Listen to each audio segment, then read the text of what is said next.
Bonjour, je voudrais raconter dans cette vidéo la vie et l'œuvre de Saint Cyril, patriarche d'Alexandrie, docteur de l'Église.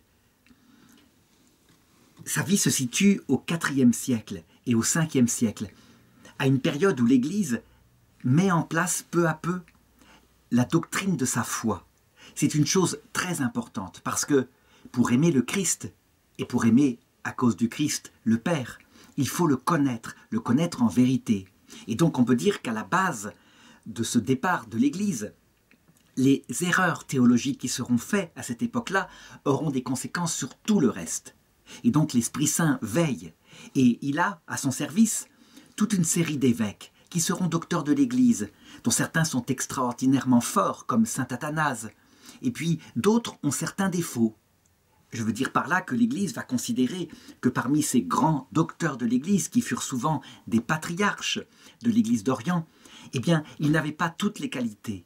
Par exemple, saint Jean Chrysostome, qui est un extraordinaire prédicateur, eh bien, il avait comme défaut d'être très peu diplomate, ce qui fait qu'il se mit à dos l'empereur lui-même et sa femme, ce qui fait qu'il fut déposé cruellement et qu'il mourut en exil. D'autres, comme saint Grégoire de Nazianze, sont aussi d'excellents théologiens très précis. Mais le problème, c'est que comme il doit diriger un concile, le concile de Chalcédoine, et que c'est une âme très sensible, qu'il n'a pas un quotient émotionnel adapté, eh bien, c'est le bazar. Et les évêques se battent entre eux, on peut dire s'insultent, et il doit finalement démissionner, tellement c'est impossible à gérer. Et puis, il y a saint Cyril d'Alexandrie. Lui, sa caractéristique, au-delà de ses qualités que je vais décrire, c'est sans doute parfois sa grande dureté. Ça veut dire qu'il met son irascible, sa colère, au service de la vérité. Et c'est parfois un problème, parce que ça va aboutir, comme on va le voir, à quelque chose de controversé en ce qui concerne sa vie, et probablement aussi un regret profond qu'il a eu par rapport au traitement qu'il a fait subir à saint Jean Chrysostome. Ces docteurs de l'Église, qui sont admirés, qui sont vénérés dans tout l'Orient et aussi en Occident, auront malheureusement sous ce rapport-là quelquefois un impact négatif. Et on s'est demandé souvent comment il était possible que l'Église d'Orient, à qui on doit 7 conciles œcuméniques, ça veut dire toute la base de la foi concernant la Trinité, le Christ, l'usage des images au cours de la prière, comment se fait-il que, à un moment donné, elle a été livrée à l'islam ?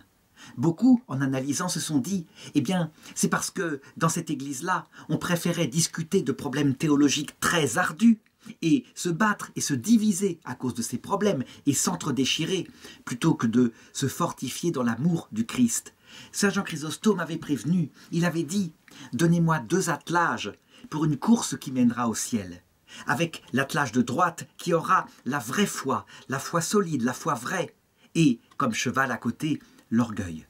Et puis l'autre attelage de chars pour cette course, on aura l'hérésie, comme par exemple, on pourrait prophétiser ça, même s'il ne l'a pas connu, l'islam, préfiguré par l'arianisme, et comme cheval à côté, l'humilité. Quel est lequel des 2 attelages qui gagnera la course? Eh bien, saint Jean Chrysostome disait, ce sera l'attelage de l'humilité, non pas à cause de l'hérésie, mais à cause de l'humilité qui plaît à Dieu.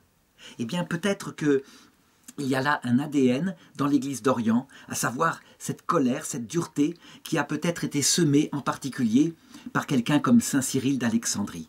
Mais qu'on se fasse soi-même une idée, et en sachant qu'on lui doit énormément. On lui doit par exemple le titre de Mère de Dieu. Donc il s'est rattrapé. Il a été l'honneur de la Vierge Marie. Cyril naît à Alexandrie vers 370 après Jésus-Christ et il est d'une noble famille de l'Empire romain. Son oncle est tout simplement le patriarche d'Alexandrie. Ça veut dire l'un des 4 patriarches qui siègent sur des trônes épiscopaux et qui règnent sur toute une série d'évêques de la région. Il y a Alexandrie, il y a Jérusalem, il y a Antioche, il y a Constantinople. Le 5e patriarcat est dans l'Église d'Occident, c'est le patriarcat de Rome. Il est donc élevé dans la foi chrétienne, et avec un tel oncle, le patriarche Théophile, eh bien, il est mis aux meilleures écoles qu'il peut y avoir dans ce temps. Ça veut dire qu'il apprend les bases de la littérature, il apprend la littérature grecque, profane, il apprend la grammaire, la rhétorique, la dialectique. La rhétorique, c'est pour bien structurer un discours. La dialectique, c'est pour savoir argumenter. Bref, il est aux meilleures écoles que peut donner l'antique civilisation grecque et latine mêlée avec la civilisation égyptienne, les meilleures écoles et qui font de lui un grand esprit. Il est très vite très proche de son oncle, qui admire son éloquence, qui admire aussi son intelligence. Alors dans le portrait que je fais, on pourrait dire, ben oui, c'est un jeune intellectuel, et c'est tout.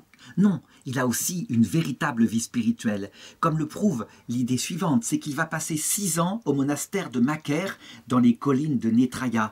Macaire, Saint Macaire, c'est un fondateur de la vie monastique en commun, en Égypte, parce que c'est là qu'est née la vie monastique. Il en sort, son oncle l'ordonne diacre et puis prêtre.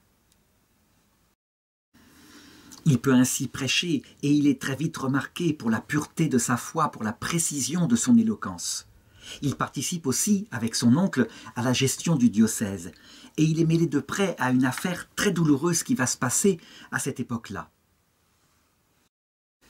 D'abord, il a observé le comportement de son oncle patriarche et il a vu à quel point il était d'une stricte rigueur avec les restes des cultes païens et même d'une très grande méfiance par rapport au reste de la culture hellénistique qui n'est pas chrétienne. Par exemple, c'est pendant son épiscopat que fut brûlé le Sérapéum, qui était un grand temple de l'Égypte antique, et aussi un centre culturel important où on dit, paraît-il, qu'il y avait quelques livres rescapés de la bibliothèque d'Alexandrie. Donc manifestement, Théophile est plutôt partisan de la méthode forte, à savoir, puisque l'Église est maintenant forte, eh bien elle peut s'imposer avec vigueur contre les restes du paganisme afin de les faire disparaître. Ce n'est pas l'attitude de toute l'Église. Certains sont au contraire pour dire il faut préserver ces temples et il faut remplacer par des saints qui correspondent aux dieux antiques qui étaient vénérés, des saints chrétiens qui remarquent donc un aspect de la vie y ressemble, il faut les remplacer. De cette façon, le peuple n'est pas blessé et peu à peu, le culte chrétien et la communion des saints remplacent le culte des idoles. Lui, par contre, il a plutôt tendance à détruire. Toujours est-il que, en ce qui concerne l'intérieur même de l'Église, un comportement qui à l'extérieur est dur peut aussi se montrer dur de la part de Théophile. En 402, donc alors que Cyril a maintenant à peu près 30 ans, eh bien, le patriarche soupçonne des moines d'être hérétiques, d'être en particulier partisans de l'hérésie d'Origène, qui consiste à croire que Dieu mettra fin un jour à l'enfer. On dit même que l'hérésie d'Origène allait jusqu'à dire que ces personnes-là auraient une deuxième chance et que peut-être elles pourraient revenir sur terre. Toujours est-il que c'est une hérésie manifeste. Il les pourchasse et ces moines, ulcérés par la dureté de Théophile, se sauvent, ils sont à peu près 50 et s'enfuient vers Constantinople, là où est le siège impérial et là aussi où se trouve le nouveau patriarche de Constantinople qui s'appelle Saint Jean Chrysostome. Saint Jean les accueille avec sympathie, il reçoit leurs remarques, il considère effectivement qu'on aurait pu gérer les choses un peu plus délicatement. Lui n'est pas pour cette méthode forte.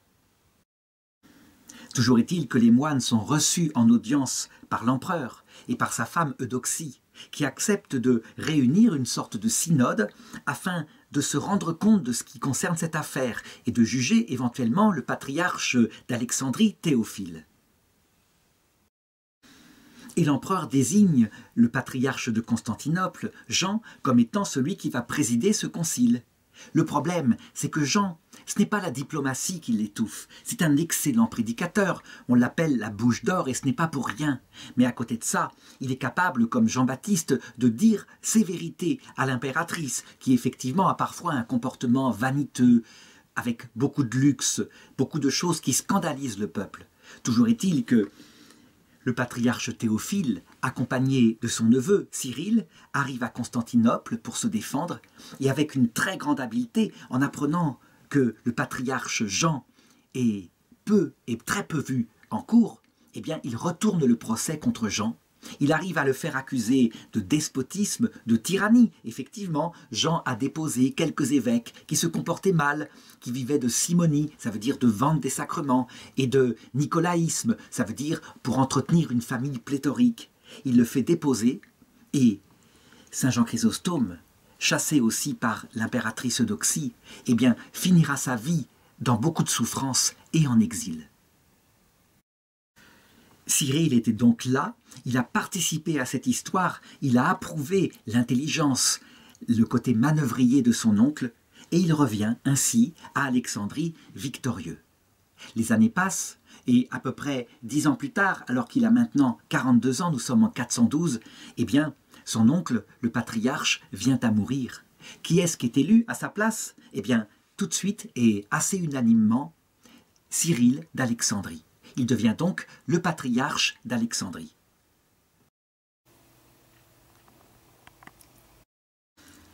Il est jeune. Est-il expérimenté? Je ne sais pas quoi dire. Toujours est-il qu'il reprend les mêmes méthodes que son oncle et il se met à pourchasser les hérésies avec une très grande énergie, une très grande fermeté.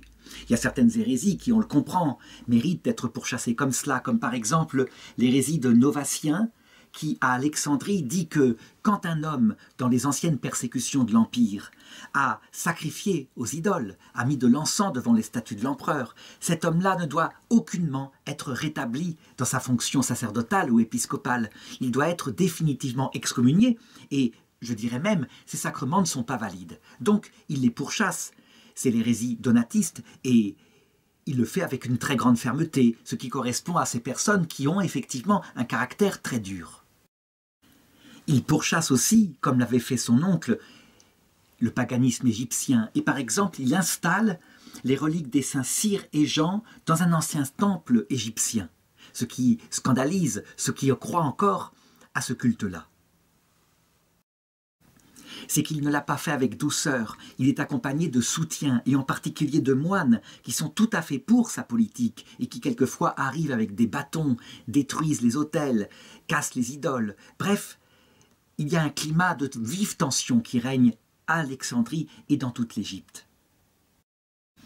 Il se tourne aussi contre la communauté juive d'Alexandrie, qui est très puissante, et ce depuis des années, et qui est aussi très remuante, qui est exaspérée contre les chrétiens. Et il y a eu des meurtres, si bien que lui, parce que maintenant il est puissant, eh bien il peut retourner la puissance de l'Église, accompagnée de la puissance impériale, contre les Juifs qui sont plus puissants comme c'était jadis le cas. Donc là aussi, il y a tension. Il fait fermer des synagogues, et le préfet de l'Empire, qui s'appelle Oreste, qui a une méthode tout à fait différente, qui lui essaye d'éviter les émeutes, eh bien est en conflit ouvert avec Cyril d'Alexandrie. Évidemment, quand on entretient un tel climat qui ressemble à du fanatisme, eh bien les événements ne peuvent qu'arriver. Et c'est là que va se produire la fameuse affaire d'Hypatie. Hypatie, c'est une femme païenne, égyptienne, une mathématicienne, qui a véritablement une très belle réputation à Alexandrie, de par sa science et aussi de par sa vertu. Elle a décidé qu'elle ne se marierait pas, elle reste vierge, afin d'être indépendante et de pouvoir travailler ce qui l'intéresse, les mathématiques, la physique, les sciences. Toujours est-il qu'il y a partout, dans Alexandrie, des hordes de moines qui sont à coquiner, on peut le dire, et qui encouragent la politique de Cyril d'Alexandrie. Et voilà ce que raconte un historien chrétien de l'époque qui s'appelle Socrate le Scolastique. Comme en effet Hypatie commençait à rencontrer assez souvent le préfet Oreste, qui était l'ennemi intime du patriarche, eh bien cela déclencha contre elle une calomnie chez le peuple des chrétiens, selon laquelle elle était bel et bien celle qui empêchait des relations amicales entre le préfet Oreste et l'évêque. Et donc, des hommes excités, à la tête desquels se trouvait un certain Pierre le lecteur, qui était moine, montèrent un complot contre Hypatie et la guettèrent alors qu'elle rentrait chez elle. Elle était dans sa chaise à porteur, ils la jetèrent hors de son siège. Ils la traînèrent à l'église qu'on appelle le Césaréum, et l'ayant dépouillée de ses vêtements, ils la frappèrent à coups de tesson. L'ayant systématiquement mise en pièces, ils chargèrent ses membres jusqu'en haut du Cinaréon, et les anéantir par le feu, ce qui ne fut pas sans porter atteinte à l'image de Cyril d'Alexandrie et de l'Église d'Alexandrie, car c'était tout à fait gênant de la part de ceux qui se réclamaient du Christ que des meurtres, des bagarres et autres actes semblables soient cautionnés par le patriarche.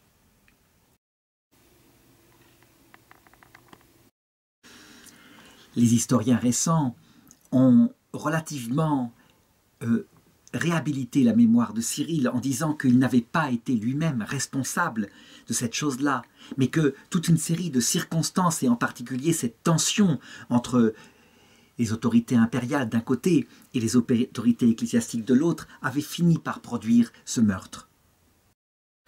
Dans cette histoire, il y a eu beaucoup de repentir, et en particulier de la part de l'impératrice Pulchérie, qui s'est souvent reproché à cette époque-là d'avoir encouragé une politique d'éradication du paganisme, alors qu'une méthode beaucoup plus douce aurait été bien meilleure. Toujours est-il que cette histoire de la mort d'Hypatie a été reprise et parfois exagérément plaquée sur Saint Cyril à l'époque des Lumières, en particulier par Voltaire, et sans doute de manière exagérée. Toujours est-il que Cyril lui-même, voyant ce qui se passait à Alexandrie, eh bien, changea peu à peu son comportement. En tout cas, globalement, il évolua, et certains attribuent son évolution et, je dirais, la plus grande douceur dont il fit preuve par la suite à une intervention du ciel. Voilà en effet ce qu'il se passa.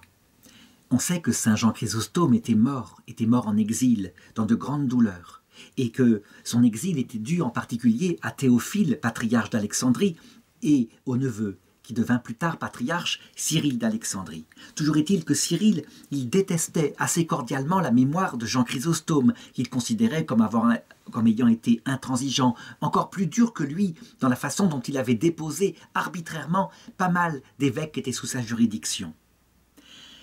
À un moment donné, Isidore de Péluse, qui ne pouvait qu'être reconnaissant à la prédication extraordinaire de Jean Chrysostome, demande à Cyril d'Alexandrie de mettre la mémoire de cet archevêque tout de même dans la liste des grands hommes d'Église, et il s'y refuse complètement. Et voilà que la nuit suivante, paraît-il, il aurait eu un songe bouleversant qui va changer son comportement. Voilà qu'il voit en rêve un temple merveilleux, lumineux, dans lequel il y a Marie, la Mère de Dieu, qui a été entourée par une foule d'anges et de saints, parmi lesquels il y a Jean Chrysostome. Et lorsque Cyril veut s'approcher de la Sainte Vierge pour la vénérer, eh bien Jean Chrysostome ne veut pas qu'il s'approche et il l'empêche de venir.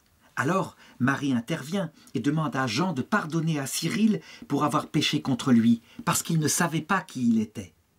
Voyant que Jean Chrysostome hésite, la Mère de Dieu lui dit « Pardonne-lui pour moi, car il a beaucoup travaillé pour mon honneur, il va me glorifier parmi les personnes qui m'appellent Mère de Dieu. » Et saint Jean Chrysostome de répondre « Oui, Mère, par votre intercession, je lui pardonne. » Puis il embrasse avec beaucoup d'amour Cyril.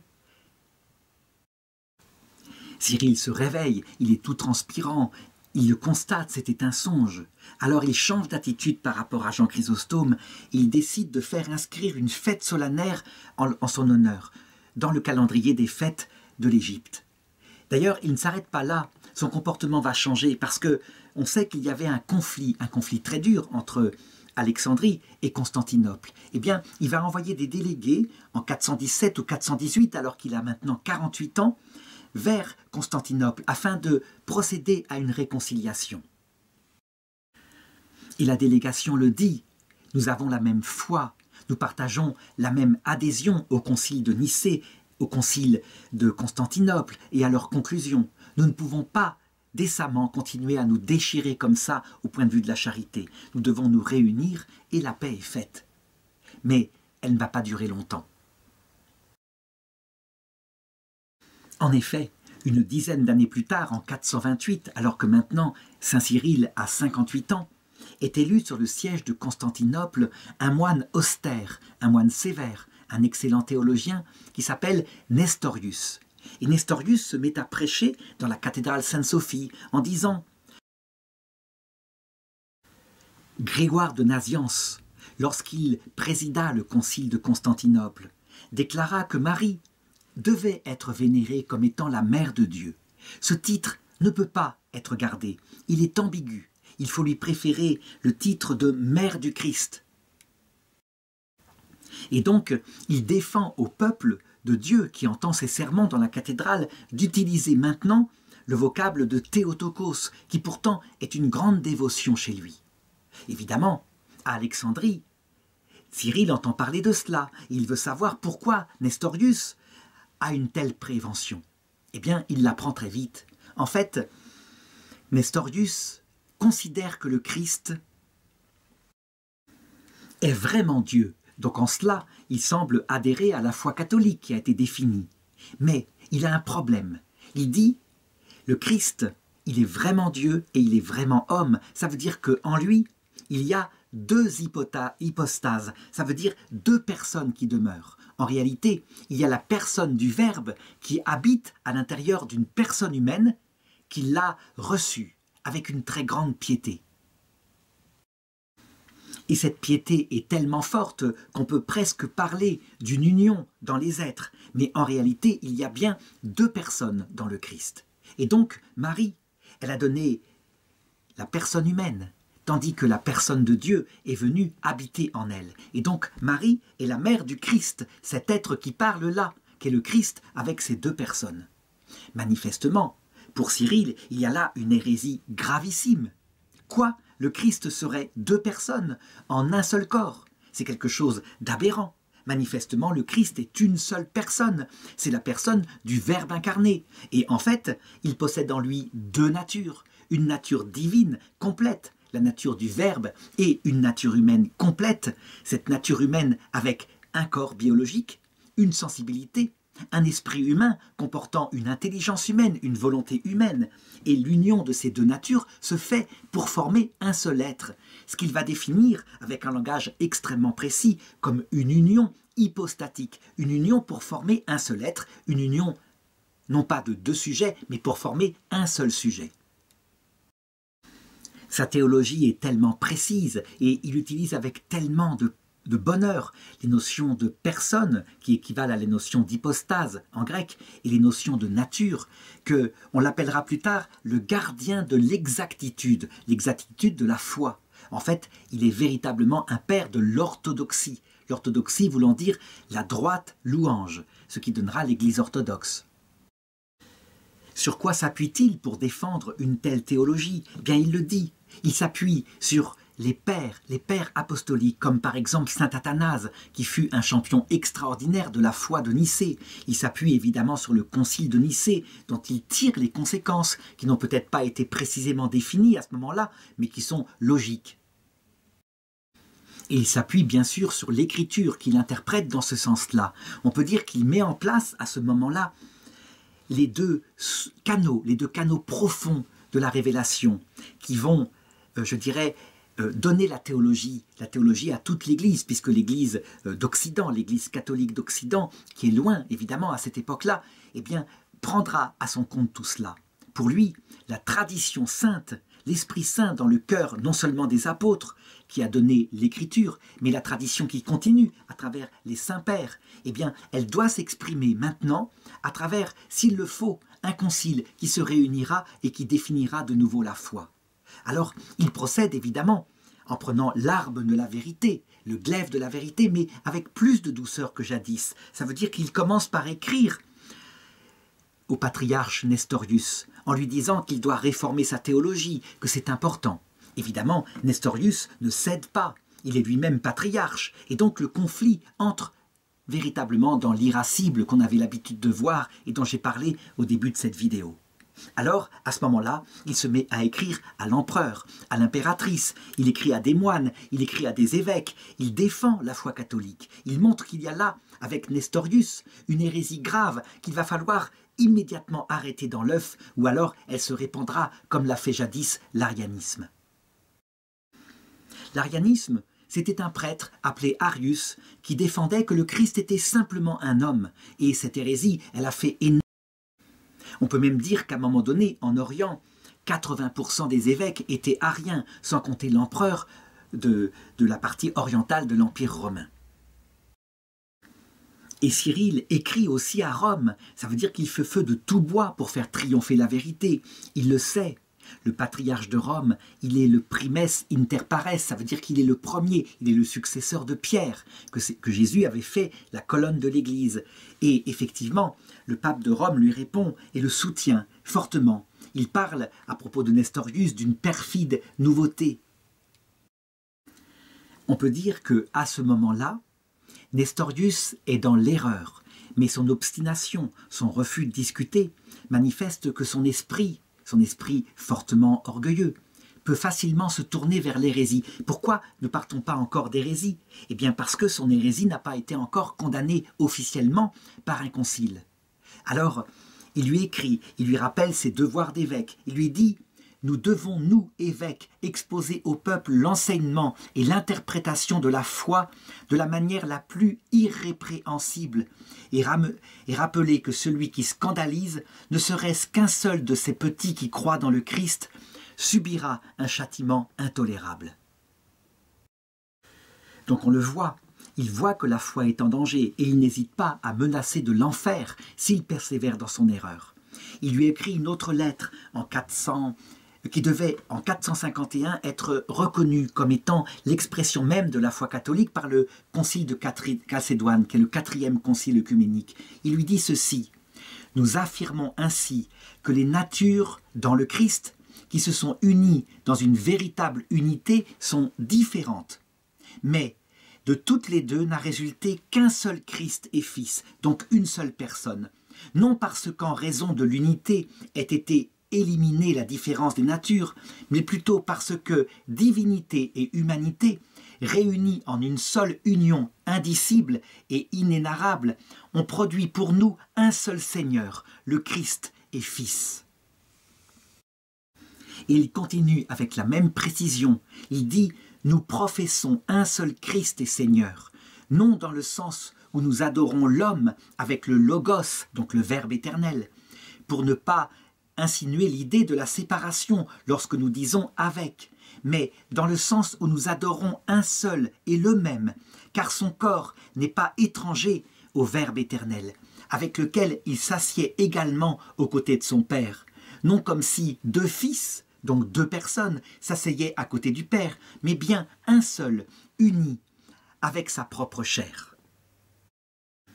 Évidemment, Nestorius est humilié profondément, comme si on le prenait pour un enfant, on lui rappelle quelque chose comme ça, et donc il ne cède pas.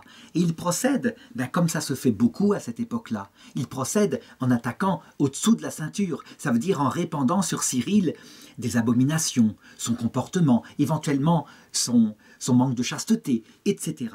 Bref, toutes les méthodes sont utiles, et on voit bien qu'il y a là une habitude malsaine qui a été prise principalement dans l'Église d'Orient, mais qui se verra aussi dans l'Église d'Occident. La situation devient tellement intenable que manifestement maintenant, il faut réunir un concile. Il faut que des représentants de Nestorius, patriarche de Constantinople, viennent, et ce concile est décidé pour l'année 431, donc Cyril a maintenant 61 ans, et il se tiendra dans la ville d'Éphèse. Et c'est quelque chose d'important pour Cyril, parce que la ville d'Éphèse, c'est là où la Vierge Marie a terminé sa vie sur terre. Donc des lettres sont envoyées à tous les évêques du secteur, et ils viennent à Éphèse, ils sont au nombre de 200, mais principalement des évêques qui sont du camp de Cyril d'Alexandrie. Si bien que Nestorius, qui est présent, dit qu'il ne veut pas accepter l'ouverture du concile parce que tout simplement, il lui manque ses soutiens. Il attend en particulier l'évêque Jean, patriarche d'Antioche, et d'autres évêques syriens qui seront d'accord avec lui et qui soutiendront sa thèse. Eh bien, les pères du concile, déjà réunis, refusent d'attendre. Ils se réunissent et ils décident d'examiner les Nestorius. Et bien sûr, elles sont déclarées par vote hérétiques. Alors, le patriarche, qui s'appelle Jean, le patriarche d'Antioche, il décide de réunir à son tour un concile qui, évidemment, excommunie Cyril d'Alexandrie et le déclare, lui, hérétique. On n'est pas sorti d'affaire. Manifestement, les choses tournent mal. Qui va trancher? Eh bien, c'est l'empereur. Il va intervenir. Et ça encore, c'est un défaut de l'Église d'Orient, où la politique se mêle aux affaires ecclésiastiques. Toujours est-il qu'il prend prétexte du désordre, des émeutes qu'il y a entre les partisans de Cyril et ceux de Nestorius, pour faire enfermer en prison Cyril et quelques-uns des évêques qui le soutiennent, comme l'archevêque Memnon, et pour faire déposer le patriarche de Constantinople, Nestorius. On voit bien, heureusement que l'empereur était nicéen. D'ailleurs, non seulement il dépose Nestorius, mais il décide de son exil et il l'envoie dans un désert qui se situe à Sassim, dans une lointaine région de la Libye, et là il y mourra dans de terribles tourments d'angoisse et aussi de misère physique. Ensuite, l'empereur fait libérer Saint Cyril et Saint Memnon, et il demande au concile de continuer ses travaux. Alors je voudrais m'arrêter ici parce que probablement quelques personnes qui écoutent cette vidéo se disent « mais il n'y a là-dedans que intérêt humain, poids de l'empereur qui, comme par hasard, est du bon côté à cette époque-là. Mais s'il avait été arien ou nestorien, alors la foi serait-elle maintenant arienne? Le Christ ne serait qu'un homme, ou alors nestorienne, il y aurait dans le Christ deux personnes. » En réalité, il y a eu beaucoup de théologiens qui ont étudié ce qui s'était passé dans ces conciles. Et heureusement qu'on ne se souvient pas de tout, parce qu'il y a véritablement des haines qui s'expriment, des groupuscules de pression, etc. Ça restera d'ailleurs valable jusqu'à l'époque moderne, qu'on étudie simplement le Concile Vatican I, où il y a des interventions, par exemple des puissances royales autrichiennes. Je pense qu'il ne faut pas regarder les choses comme cela.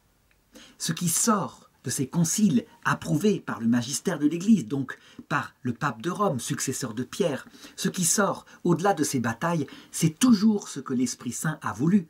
Heureusement qu'il protège son Église. Et donc le magistère est protégé infailliblement, non seulement dans ses papes, mais dans ses conciles unis au pape et reconnus par les papes. Et c'est ce qui va se passer. Donc on peut être certain qu'au-delà de cela, eh bien, comme disait le psaume, l'Esprit se rit des agitations humaines. Pourquoi est-ce que Dieu permet, je dirais, un tel orgueil, une telle agressivité pour des questions théologiques qui pourraient se régler dans une très grande charité? Eh bien, sans doute peut-être pour montrer que l'Église, c'est lui qui la porte, et ce ne sont pas les hommes, et en particulier les autorités qui la composent, qui, si elles étaient toutes seules, eh bien, elles la détruiraient radicalement. Heureusement que l'Esprit Saint est là, qu'il continue à tirer le cœur du peuple de Dieu vers le salut éternel. Sinon, l'Église ne survivrait pas à des choses comme cela. Autre chose dont on peut discuter, c'est de la persécution. Le pape Benoît XVI faisait remarquer comme la persécution, quand elle vient des propres frères de sa propre Église, sont beaucoup plus douloureuses que celles qui peuvent arriver, par exemple, par des païens. Et on sait que Saint Cyril va écrire tout un livre pour reprocher à l'empereur décédé depuis longtemps, qui s'appelait Julien l'Apostat, d'avoir voulu rétablir le paganisme. Mais, à la rigueur, les persécutions des païens sont beaucoup moins douloureuses que quand elles viennent de ses propres frères en Christ. Eh bien, le pape Benoît XVI conclut que sans doute le Seigneur permet cela, car il en ressort, pour celui qui est persécuté, un cœur humble, un cœur pauvre, comme c'est le cas pour saint Jean Chrysostome. Et pour celui qui persécute, lorsqu'il arrive devant le Christ, doux et humble de cœur, eh bien un repentir. Et le Christ lui fait miséricorde, si bien que finalement nous serons tous sauvés, comme d'ailleurs le montre le rêve de saint Cyril lorsqu'il vit saint Jean Chrysostome qui lui pardonnait du haut du ciel. Toujours est-il qu'à partir de ce moment-là, eh bien, saint Cyril, il se souvient du songe qu'il a eu, et son grand désir, c'est de faire adopter dans ce concile d'Éphèse le titre de mère de Dieu. Si Marie est mère de Dieu, on peut dire que la foi dans l'unité de la personne du Christ, elle sera tout à fait établie.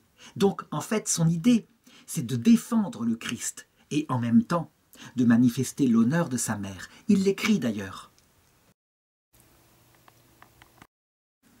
Pourquoi faut-il que ce saint concile proclame Marie comme mère de Dieu? Parce que ce n'est pas un homme ordinaire que Marie a mis au monde. C'est le Fils de Dieu fait homme. Elle est donc bien la mère du Seigneur, et parce que le Seigneur est Dieu, elle est bien la mère de Dieu. Et il insiste, car si notre Seigneur Jésus-Christ est Dieu, comment la Vierge qui l'a porté et mise au monde ne serait-elle pas la mère de Dieu? Faut-il appeler Marie Théotokos? Sans aucun doute, puisqu'elle a conçu et enfanté la personne du Dieu Verbe qui s'est fait homme. Telle est la foi que nous ont transmise les saints apôtres, même s'ils n'ont pas employé cette expression. Mais ce mot est traditionnel, tous les pères orthodoxes d'Orient et d'Occident l'ont accepté, et le grand docteur, Saint Grégoire de Nazianze, lui-même voulait le faire reconnaître au concile de Constantinople. Eh bien, il obtient l'accord des pères du concile, et même ceux qui soutenaient jusqu'ici Nestorius, comme le patriarche Jean d'Antioche, sans doute par peur de ce qu'il pourrait leur arriver à cause du bras séculier de l'empereur, votent et acceptent ce décret. C'est ainsi qu'est proclamé au concile d'Éphèse le premier dogme marial, le titre de Marie, Mère de Dieu. Il faut remarquer que certains protestants refusent encore ce titre, en disant « c'est donner trop d'honneur à Marie, elle n'a été qu'un ventre, et donc Mère de Dieu, en plus c'est ambigu, ça voudrait dire qu'elle existe avant Dieu. » Non, bien sûr, elle est la Mère de Dieu dans sa naissance terrestre, il y a 2000 ans. Et ce titre-là, en premier lieu, il met en avant ce qu'est le Christ, il est Dieu fait homme. Et ensuite, le patriarche d'Alexandrie, Cyril, eh bien, retrouve son caractère, on peut dire son caractère précis, mais aussi irascible, à savoir qu'il fait condamner plusieurs fois Nestorius, qui est déjà loin, qui est déjà parti, et il rédige lui-même une série de canons, 12 anathèmes, qui sont votés à la fin du concile et qui déclarent hérétique une série de propositions qu'il a défendues. Ces canons qui suivent les conciles, on le sait, n'ont pas existé dans le premier concile, celui de Jérusalem, et dans le concile Vatican II. Mais à partir de ce moment-là, on prendra l'habitude, avec cette précision qui se révèle effectivement dans des propositions simples, qui sont condamnées ou au contraire mises en avant, on prendra l'habitude de ne pas écrire de longs textes compliqués, mais de mettre une série de choses auxquelles les fidèles doivent adhérer. C'est de la saine pédagogie. Et, je dirais, Cyril d'Alexandrie en est là le responsable par sa précision. Une autre chose que je voudrais remarquer ici, il est donc canonisé pour sa précision théologique. On peut dire que sa langue et son intelligence sont comme un glaive qui sait précisément indiquer où est la vérité. Et c'est important. Mais on le sait, le glaive est une affaire masculine, une affaire de combat.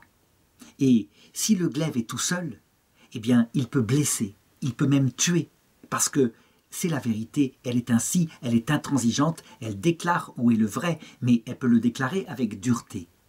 On peut dire que le surgissement dans sa vie de la Vierge Marie, et ensuite la défense qu'il fera des titres de la Vierge Marie, vont mettre dans son cœur un équilibre qui explique pourquoi il peut être canonisé. En effet, Marie, c'est l'amour, c'est la miséricorde, c'est la douceur, c'est le silence. Or, ce qui caractérise le Christ, ce sont l'union en lui de deux qualités. La vérité d'un côté, mais aussi l'amour, et l'amour miséricordieux. Et on peut dire qu'à partir de là, Saint Cyril d'Alexandrie va adoucir peu à peu son caractère, sans tout de même le changer. Il doit toujours batailler avec le glaive de la vérité, afin de combattre l'hérésie, qui évidemment ne s'éteint pas comme ça, instantanément. Et donc, il poursuit son épiscopat et il écrit à tous les évêques du secteur. Il leur parle des conséquences du concile d'Éphèse en rapport avec la Vierge Marie. Par exemple, on a une lettre de lui à l'évêque Su Cheng-so. Il dit « Un seul est le Fils, un seul le Seigneur Jésus-Christ, que ce soit avant l'incarnation ou après l'incarnation. En effet, le Verbe né de Dieu, le Père, n'était pas un fils, et celui né de la Sainte Vierge un autre fils. Mais nous croyons que précisément celui qui existe de toute éternité est né également selon la chair de la Vierge Marie. » Et on voit un effet de cet adoucissement, par exemple, dans les livres qui dictent à cette période-là un commentaire de tout le Pentateuque, un commentaire des psaumes et des évangiles de Jean et de Luc. Eh bien, dans ces commentaires, ce qui est étonnant, lui, qui dans sa jeunesse avait été un ennemi de Origène pour les hérésies qu'il soutenait, eh bien, il garde des choses d'Origène, et en particulier le commentaire avec les 4 sens de l'écriture, le sens littéral, qui évidemment est décrit par lui, mais le sens allégorique, qui parle du Christ, mais aussi de la Vierge Marie, et aussi de nos âmes. Et puis le sens moral dans les textes, qui indique comment nous devons nous comporter pour obtenir le salut. Et enfin, le sens eschatologique, qui parle de la vie après la mort. Eh bien, dans son commentaire, il tient d'Origène tout cela. Et donc, on voit, il n'a pas jeté le bébé avec l'eau du bain. Il a su garder ce qui était vrai et bon chez Origène, qui a tout de même, même s'il n'est pas canonisé à cause de son erreur, qui est tout de même un docteur fondamental et un père de l'Église. Il reste 32 ans au siège patriarcal d'Alexandrie et il meurt finalement le 27 juin 444. Il a 74 ans.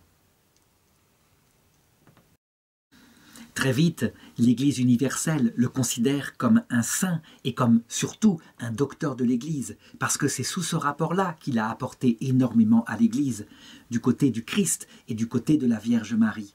Il est proclamé en 1882 docteur de l'Église par le pape Léon XIII.